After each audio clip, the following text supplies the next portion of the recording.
What are the best advancements in TV technology coming in 2022? I'm going to give you my top 7 items that I'm most excited about this year right now.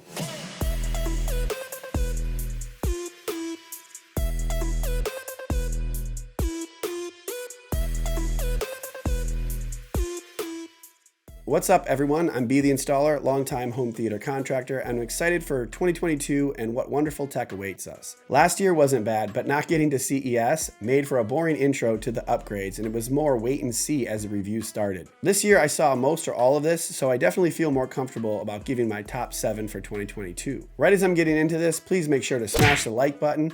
It really helps the videos out to get to more people, and be sure to subscribe and ring the notification bell. The channel is growing very fast and I'm stoked for the year, but many of you aren't subscribed and aren't getting notifications when I upload a new video. So now is a great time for both. And how are you feeling about 2022? Mostly as it relates to TVs, but I'll also be happy to give out advice on sports and crypto and parenting advice. But seriously, what are you most excited about? Comment below. So starting us off, number 7 on this list of most exciting things that I see for 2022 is MicroLED from Samsung. And holy crap, is it bright and beautiful. 89-inch, 101-inch, and 110-inch model sizes at CES, and just wow. 2,000 nits per micro-LED, you feel the light if not the heat off these TVs. And it's getting to a point where it's much harder to see the flaws of a couple years ago. I remember being able to see the panels, seams in the videos about these TVs, let alone in person. But this year with the LEDs much smaller, it almost looked indistinguishable from the top QLEDs besides being a whole lot brighter. And in theory, this should be much higher on my list, but we all know that this is not going to be affordable for any of us this year or for multiple years. So how can it really be in the top 5 item when CES is the only place that I'll be seeing it at? Next on the list are the improvements to both the Samsung frame and Gallery Series OLED panels that are more than just TVs. First, the Samsung frame, which is quite popular to those families trying to make a compromise on TV versus no TV or art, is going to now have an optional arm mount. And this is a great benefit because a lot of people considering this TV have asked me for years how to get the best of both worlds. A TV/art piece, but to be able to turn it toward the kitchen that is off to the side. Or if you're working out on a Peloton, now the Samsung frame can be moved to meet the angle from where you're watching it. And there are similar improvements on the LG Gallery Series TV. First, the LG OLEDs will be lighter over the 2021 models as they're built from more lightweight material. And this is great as LG G1 specifically was quite heavy and a reason why LG didn't make the 83-inch in 2021. I haven't seen the new LG Gallery Series mount, but I'm guessing it'll be improved upon the 2021 that was a bit shaky and deterred me from keeping the LG G1 as one of my main TVs. LG is also introducing the OBJ, I think I'm saying that right, which has a cloth-covered speaker system that can move up when the TV is off and can minimize the screen as an eyesore and sort of turn it into a large clock. Both the Samsung frame or the LG OBJ or Gallery Series may not be for everyone, but it's interesting that they're both thinking of ways to minimize the distraction of a black rectangle on the wall when the TVs are shut off. Next on the list is gaming monitors and features. Most people know I'm not an expert in this field, but just to have both Asus and LG offering 42-inch OLED gaming monitors is a great start.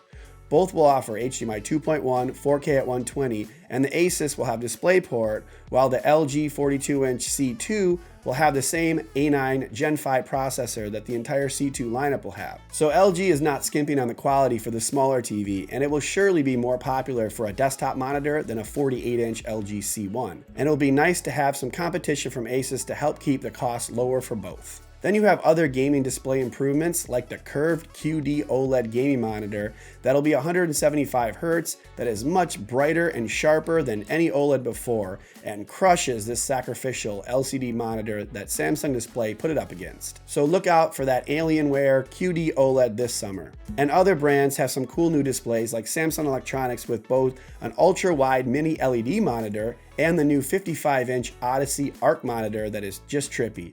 And of course, brands like MSI and ViewSonic with mini-LED monitors coming in this year as well. On-screen game bars look to be coming on almost all the brands of TVs, and some offering the ability to give a much wider field of view while also identifying and magnifying the game maps. Overall, it should be a great year to finally get past the 4K at 120 issues and find some new issues. No, I'm kidding. I hope we have some happy gamers in 2022. Okay, on to the top 3 for me. And third is definitely more of the Mini-LED TVs. Everywhere. Sony has it, Finally, their 8K Z9K and the 4K X95K will both be mini LED, and both will also have the backlight master drive that hasn't been seen in years. The X95K will likely be a very nice flagship 4K TV in 2022. And Hisense will also have many LEDs in their U8H and U9H models. The U8 will be less expensive and more mainstream, and the U9 should have over 1,000 dimming zones and be pushing 2,000 nits, and could be one of the best 4K mini-LED TVs of 2022. And what is exciting about Sony and Hisense is that they already had great LCD TVs before the mini-LED, so I'm excited for these new models. And TCL mini-LEDs is third generation tech. The improvement from their first attempt to now seeing OD0 is pretty nice. But TCL has some pretty reasonable price points, and I'm very impressed with the 6 and 8 series TCL 4K TVs.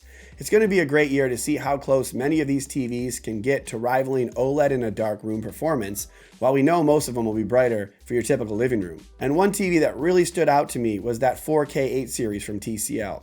I haven't seen a 4K LCD-based TV look this bright, have almost no visible blooming, and retain the quality from extreme angles, besides maybe the Samsung QN98 last year.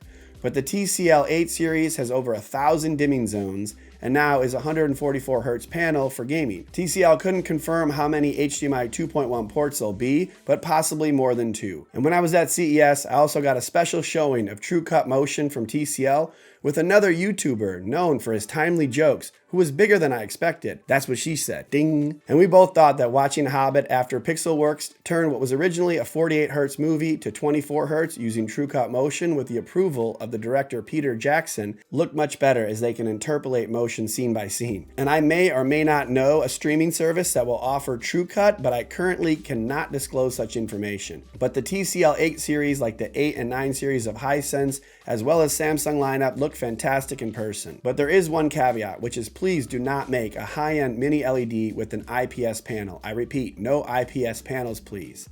I'm pretty sure that the TCL 8 series and at least the Hisense 8 and 9 series didn't look to fall off like last year's IPS mini LED TVs, so I'm guessing they're all VA panels. But I would still take a regular LED on a VA panel over a mini LED and IPS panel because of how bad the IPS blooms when watching it off angle. Okay, last two. And since number 2 may be a surprise, which can happen to the best of us, let me know what you think number 1 is on this list. But number 2 on my list of the most exciting tech of 2022 to come is the QD-OLED technology. I mentioned for gaming, but I'm more excited for quantum dot TVs. I made a video on the QD I saw from Samsung Display, but it seems like the Sony A95K will be first to market for QD TVs. From what I saw in person and knowing that the Sony A95K will have a heatsink in addition to this QD panel, QD should be the brightest OLED panel in 2022. But brightness isn't all the glory, and with the QD blue emitters that are converted to red or green through the QD layer, the color of the QD OLED is much more breathtaking than traditional OLED that loses some of the energy and brightness when filtering out colors, as well as desaturating the picture quality with the white subpixels. And that's not even mentioning that the Sony A95K has a new stand that can be super low profile to the back or pushed up flat against the wall, which as an installer makes me happy to see. Either way, the wires should be less visible. And finally, Sony has made a change to their TV remote.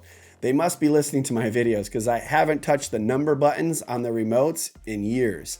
Nice work, and it's still going to be backlit, so not too bad at all. So what could top a micro-LED, QD-OLED, and improvements to mini-LED? The only thing left is the new 97-inch LG G2 Gallery Series OLED. All other TVs in 2022 are dead to me. I've had tons of fun with the 83-inch Sony A90J with the heatsink and the cool low-profile stand and the remote. I'm over it. Please give me the nearly 100-inch OLED. And it's ready for the wall, which is where any self-respecting home theater enthusiast would want a 97-inch OLED. Definitely didn't think a 97-inch LG G2 would be in the works.